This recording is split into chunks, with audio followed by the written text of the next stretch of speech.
Alright, we want to determine the point of intersection for the linear system by graphing. So if I'm looking at finding the point of intersection by using the graphing method, first I'm going to create a sketch of the two lines within my system. So here we have line 1 and line 2. They both look like they're in standard form. So I'm going to start with line 1, and I'm going to use the intercept method to create a sketch of this line. Alright, so if I'm using the intercept method, I'm going to first find the x-intercept, so I'm going to do this by letting y equal 0, so you get 2x plus 0 is equal to negative 3, so you get 2x is equal to negative 3. I want to solve for x, so I'm going to divide this by 2, and whatever I do to one side, I'm going to repeat to the other side. So x is equal to negative 3 over 2.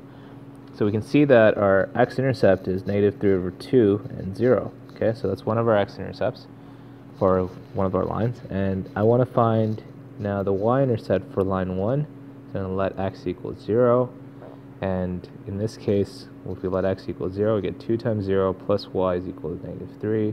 So we can notice here that y is negative 3. So we have 0 and negative 3 as our y-intercept. So I'm just going to create like a general sketch here.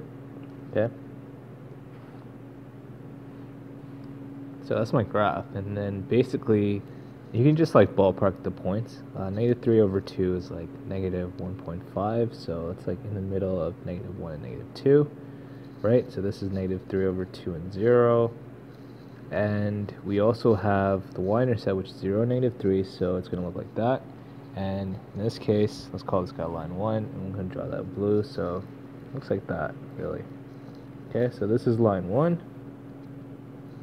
Okay, and that's what our line looks like.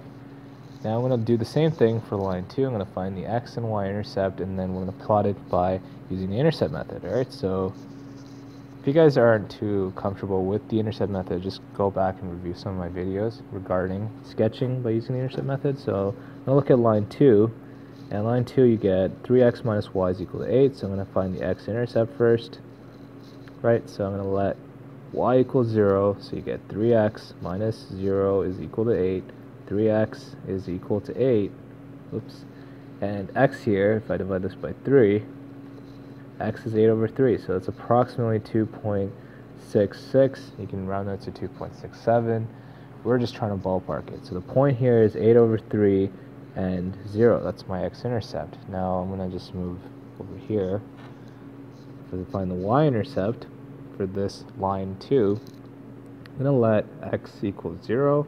If I let x equal 0, you get 3 times 0 minus y is equal to 8. And you can see this cancels out. Negative y is equal to 8, so if I multiply this by negative 1 to get rid of the negative, y here is equal to negative 8, right? So you can see that the y-intercept is 0 and negative 8, so if I plot this, right, 0 and negative 8, okay, let's say that I didn't really incorporate that in my sketch. Let's say negative 8 is here or something, okay? And let's say that our x-intercept here is 8 over 3, so it's like 2.67. Guys, this isn't to scale, but I just want you guys to understand how to do it, right? Clearly I'm limited for space, and if I just kind of connect the points here, right, and hopefully you guys kind of use a ruler, I'm just kind of showing you how this works.